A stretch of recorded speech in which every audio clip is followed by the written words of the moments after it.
All right, this is going to be one of our shorter shows here on the Close Call, as our Alabama Crimson Tide are about to come on at 6 p.m. Central, playing the Hogs. Will they be the Heartbreak Hogs? We'll get into that at the end of the show here. Um, but we want to talk about mid-majors here for a few minutes. Here on the Era Network, we believe in innovation, and we believe in being 5 steps ahead of the competition and anticipating everybody's next move out there. And so that's why we want to be ahead on these mid-major Cinderella teams, so that when people are like, oh, who's High Point? Who's Cal Baptist? Oh, well, we talked about him on February 18th. Timestamp that. Um, but we want to talk about some teams who can really do some damage in March. We want to talk about those who are kind of a long shot, too. But nonetheless, we'll give them some love, and then those where it really comes down to the right bracket. So, Luke, let me hear it from you first. Who are you thinking? Who are your mid-major teams that really stick out to you? Sorry, I don't know if y'all can hear my dogs barking. They're always excited to talk about mid majors, just as I am. But yeah, I kind of separated these teams into certain tiers. Simply because obviously with a lot of these teams, it comes down to having to win their conference tournament to get into the tournament.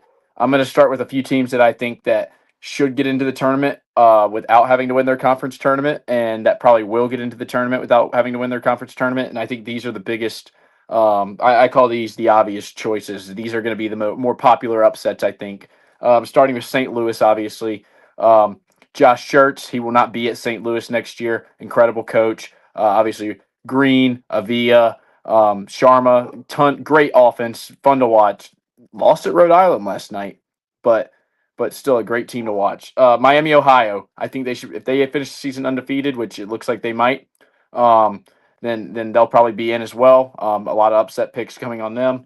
Liberty, they're one of the few teams that's undefeated in 2026. Um, they look great. They've got a couple studs on offense, a couple studs that can play both ways. Great team. Utah State, I'm not so high on them. And then a team that you're going to go a little bit more in depth on, I believe, is Stephen F. Austin. I don't think that they'll get in without winning their conference tournament, but I think that they could do some damage if they do get in. And I hit a slash McNeese there because I think McNeese, Stephen F. Austin will end up being the championship of that.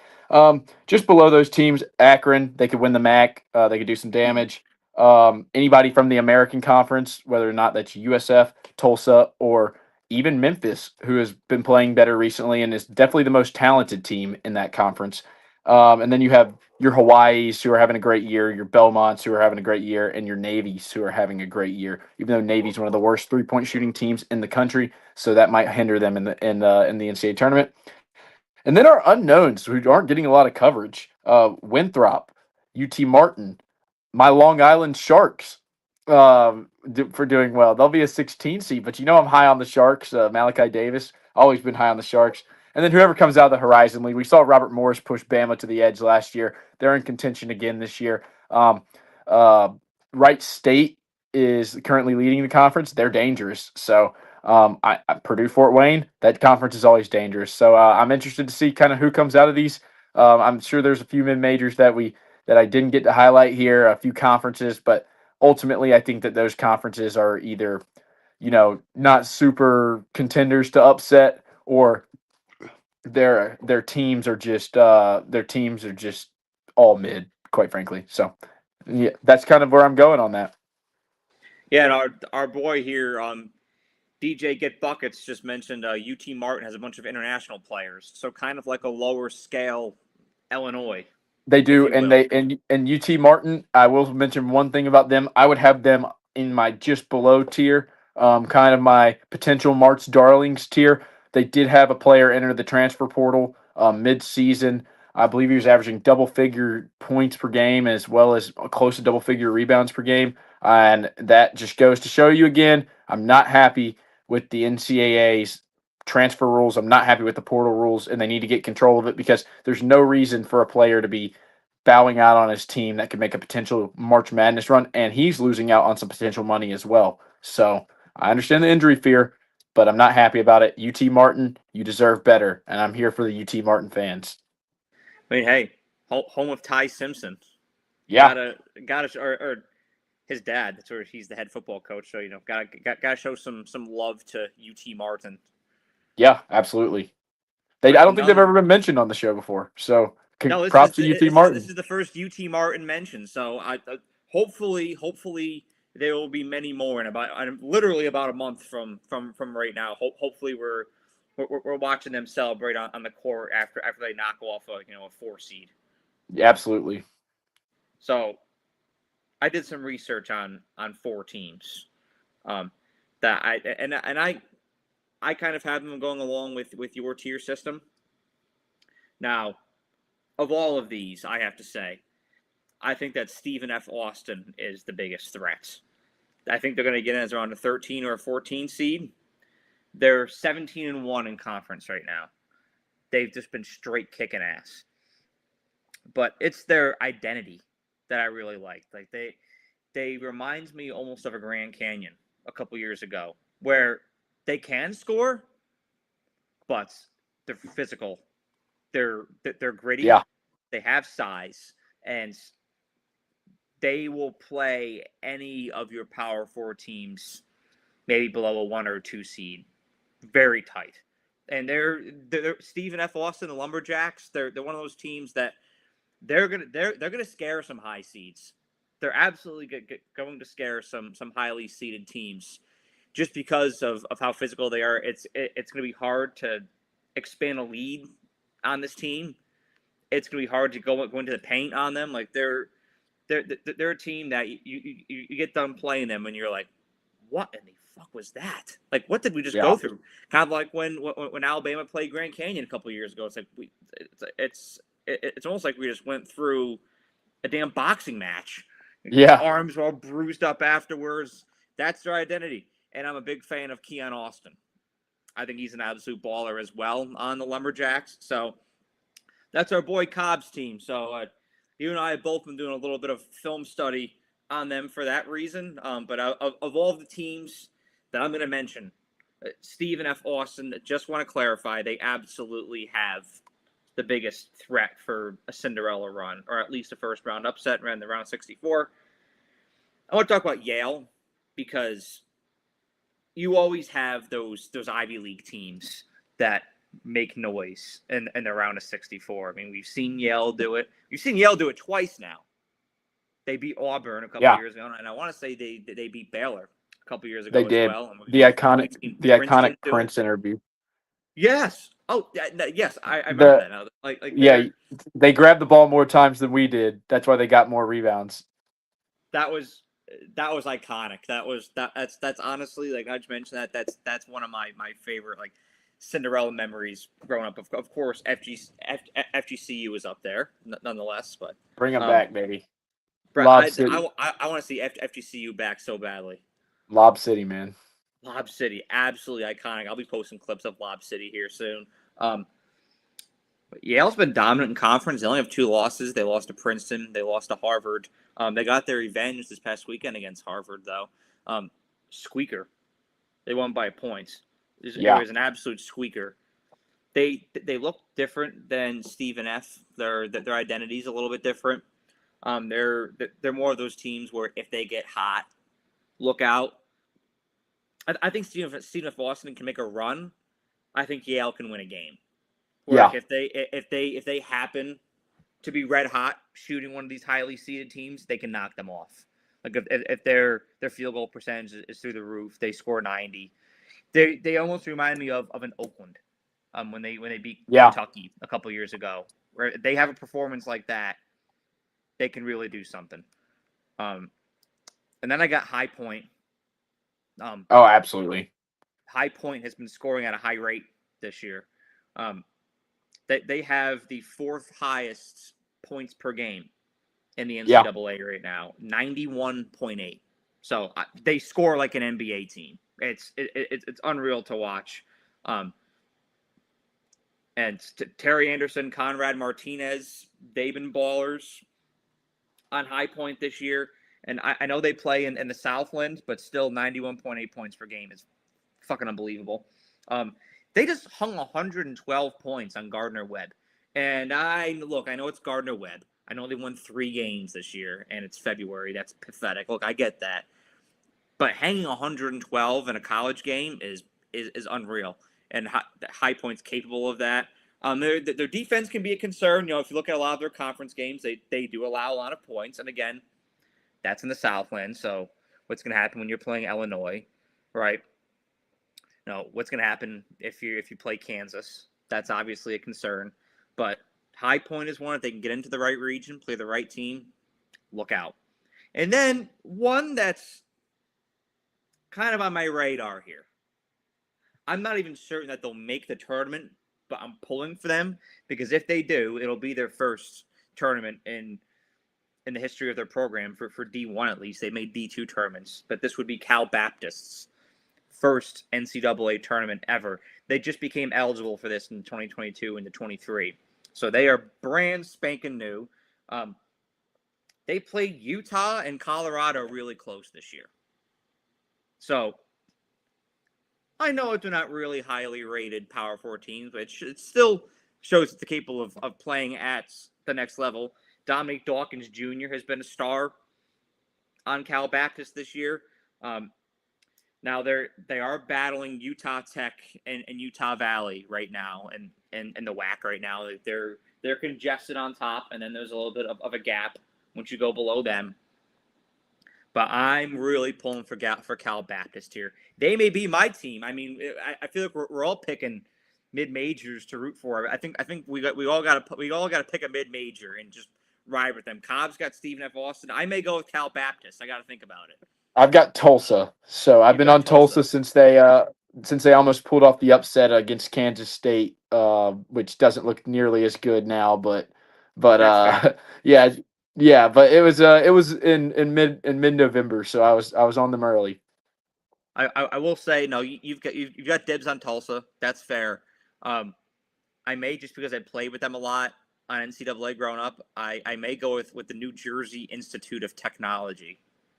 NJIT, I like it. They're on pace to be a 16 seed right now. Hey, I'll say this. Going back to one of your teams in specific, High Point. I want to elaborate a little bit more on High Point because I feel like I missed out on them on my list. I picked them in my bracket last year to upset Purdue, and I think that they were I think a lot of people actually thought that the system that they run is a great system to upset teams in March because, like you mentioned, they might get scored on a lot, but they push the pace with this many possessions. High Point is going to do some damage. It's fast-paced basketball. Like if you can keep pace with the big dogs, if you can run with the Bulls, that expands your chance. The more shots you have, literally, the more chances you have, the better. Alabama and High Point might end 140 to 140. Oh my God, that would be that would literally be like watching the Nuggets and the Thunder. Yeah. I mean, it would be. They've kind of adapted that NBA method where it's like, the analytics say the more possessions you get, the higher you're going to score and the better chance you have to win. So we'll see if High Point can do some damage. I definitely think they can. No, like they spread the floor, they take high percentage shots, and they move fast. And so that is the recipe. But I also do like Stephen F. Austin's approach. Like if you have the bodies they have to play the way they do, then do it. If you can be a bruiser in the paint, do it. Agreed. If you can be Houston Jr., by all means, do it. Agreed. I encourage you. But we have 10 minutes until we've got a big matchup in Coleman Coliseum between the Alabama Crimson Tide and the Arkansas Razorbacks. And I want to start this by saying that I know I'm on SEC Unfiltered, the layup line. I made my prediction. Initially, the graphics out there, whatever, you can go see it. My face is next to the Arkansas Razorbacks because that's where my mind was at on Monday night. However, I've gone back and forth on this. I've given it some thought. You can flip-flop opinions.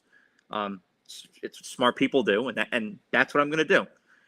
I'm flipping to Alabama because you made a great point, Luke, that they really struggle in Coleman Coliseum. I mean, I remember watching Arkansas play Alabama in the Coleman Coliseum back in 2023 when Brandon Miller was still with Alabama. And Eric Musselman was still coaching Arkansas.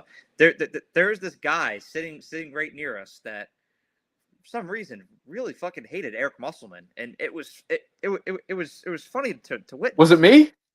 It might have been you, because I know that you hate Eric Musselman, but like this guy despised me. He's like, oh yeah, fuck you, Eric Musselman. Like I'm hearing this all game. I'm like, this is hilarious. This guy's some real hatred for this guy. And Alabama won that game. Arkansas struggled a lot. Arkansas has been an up and down team all year. I mean, I'm a huge Darius Acuff fan. I think that there's possibility that he could be the best freshman in the country right now. I mean, I know that there's so many of them out there right now, but damn it, he is up there. He's been incredible this year. And I like Arkansas's depth a lot. However, they have their up and down nights. Tonight could be one of their down nights. I have a feeling that it could be. And the pace that Alabama plays at could be a deterrent for Arkansas. So with that said, I reflected on it. Alabama usually plays well in Coleman Coliseum. They're going to shoot out of their minds. I'm going to take the Tide here. I think they're going to win 93-87. Yeah, I am also a ginormous Darius Acuff fan. I love Malik Thomas. Brazil, I'm a little shaky on. Nick Pringle, welcome back to Coleman Coliseum. Cannot wait for you to pick up 3 fouls in 10 minutes. But as he does. The Pringle special, as I call it. But I'll say one thing about Alabama, and this is a big recent development for Alabama. It felt like in that stretch, even when they picked up Bediako, that it felt like Alabama was just missing that third scorer. You know what you're going to get from LeBaron, you know what you're going to get from Aiden Holloway. Sherelle can kind of be a scorer at times, although he's kind of better on the defensive end for Alabama, and he's kind of a wild card on the offensive end at times. Not really, doesn't always establish himself down low in the post. And in recent games, the third scorer has been who Alabama has been waiting on the whole year, Latrell Wrightsell. He has been incredible the past few games. Made 7 threes against South Carolina, and I think that he's going to be the X factor again tonight. Obviously, Alabama still needs some more production from their other rotational pieces, whether or not it's Bull Bowen. Not even going to bring in Williamson to the conversation because he's quite honestly useless. Sorry, Noah Williamson. I don't hate you. I think you're a good guy. Maybe you've just been saving up your 15-point performance for Arkansas. You don't like Kentucky or Calipari. But I think that Alabama is going to ultimately outpace Arkansas, and I think we're going to see a little bit of how that Kentucky game went for Arkansas, where it's a possession-by-possession game. It's close, but ultimately Alabama makes a few more plays in Arkansas, and that comes down to LeBaron Philon Jr. having that extra year over Acuff. I think that Alabama wins this game in a very high scoring. I think they break the century mark. I think Alabama wins this game 102-94. So I think I don't think there's going to be many stops in this game. We talked about high points pace. We're going to be playing high point pace tonight. That's high point pace, and that's bold. Picking over the century mark in college is bold. But if there's a matchup where this can happen, because Arkansas can score, and I know what they're going to tonight. I mean, they'll get up and down. Oh, absolutely. This is going to be like if 2021 Alabama-Arkansas football were a basketball game. That's what tonight is. Yeah. Going to be ultimately. But it's funny you mentioned that about Latrell Wrightsell. I said in a game preview a couple weeks ago when I was talking about Alabama and Texas A&M, who's going to be that extra guy to step up for the Tide? Yeah. And ever since then, it's been Wrightsell. And I love to see it because Alabama's definitely a team that's been molding, been taking shape as the season goes on. But if you can have that trio keep cooking there, and then get a good performance out of Bowen, get a good performance out of Millette, you never know what this team could be capable of come March, especially if they get into the right region. Can you make a prediction video and ask who our second big man's going to be? so that maybe one of them steps up. We just need our Lord and Savior Jesus Christ for that one, honestly, because I don't know. I don't know if we have It ain't coming. that help there. It I ain't mean, coming. I don't think that Bediako really he didn't really do that much when he was there, but it was still a big body on the court that we're definitely missing now. But generally, I'm happy that all that drama is over with. It was just extra noise that we didn't really need. It was. And before we end off, I think that it'd be interesting going forward to maybe be in a little bit of a bracket bunker. Give some score updates where we're at. We've got Penn State and Rutgers, which isn't going to do much, but I do think that Rutgers could be a dangerous team in the early rounds of the Big Ten tournament. They're up 20 or they're 39-20 on the road at Penn State right now. So that's the first interesting result we got. And Butler and Georgetown in the Big East. We know that these two teams are just struggling. Thad Matta over at Butler. Butler currently leads Georgetown on the road 27-21. So those are your two big games going on right now. Unfortunately, we had to move the show up a little bit today. So, but in the future, welcome to the bracket bunker. The bracket bunker, I like that. If there's ever games going on during our show, which sometimes there are on Thursdays, this is when the show typically is on Thursdays. We had to make some modifications this week, but catch us on Thursdays at 7 p.m. Central, 8 p.m. Eastern.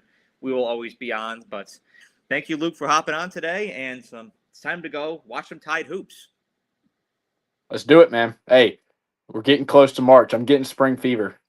No, I'm starting to get to it. It was 80 outside today. I mean, we're in Texas, in Alabama. It was 80 outside today. It's not quite like that up north yet, but trust me, it's coming for y'all here soon as well. But thank you all for watching here today, and have a great day.